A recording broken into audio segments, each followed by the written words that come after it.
નિર્મલા સીતારામન અત્યારે દેશનું બજેટ છે એ લોકસભામાં અત્યારે રિલીઝ કરી રહ્યા છે અને આ વિશે વાત કરી રહ્યા છે અને આજે હાઇલાઇટ શું છે અત્યાર સુધીની વાત કરીએ તો પહેલી નોકરી માટે 1 લાખ રૂપિયાથી જો ઓછા પગાર હોવાથી પહેલીવાર ઈપીએફઓ સાથે રજીસ્ટ્રેશન કરનાર લોકોને 3 હપ્તામાં 15,000 રૂપિયાની સહાય મળશે।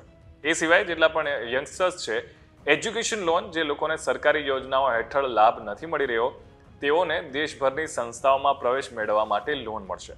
સરકાર લોનની રકમના 3% સુધી આપશે અને આ માટે ઈ વાઉચર પણ રજૂ કરવામાં આવશે જે દર વર્ષે 1 લાખ વિદ્યાર્થીઓને આપવામાં આવશે।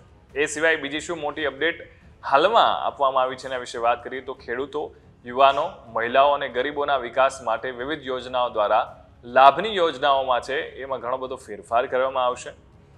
એ સિવાય ખેડૂતો માટે જમીન રજિસ્ટ્રીમાં 6 કરોડ ખેડૂતોની માહિતી લાવવામાં આવશે જેથી કરીને એને ઓર્ગેનાઇઝ કરી શકાય। રાજ્યોમાં નવા કિસાન ક્રેડિટ કાર્ડ જાહેર કરવામાં આવશે।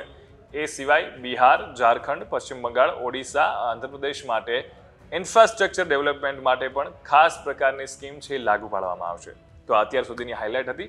તમે આના વિશે શું માનો છો કોમેન્ટ કરીને અમને ચોક્કસથી જણાવજો। Keep watching vibes of India.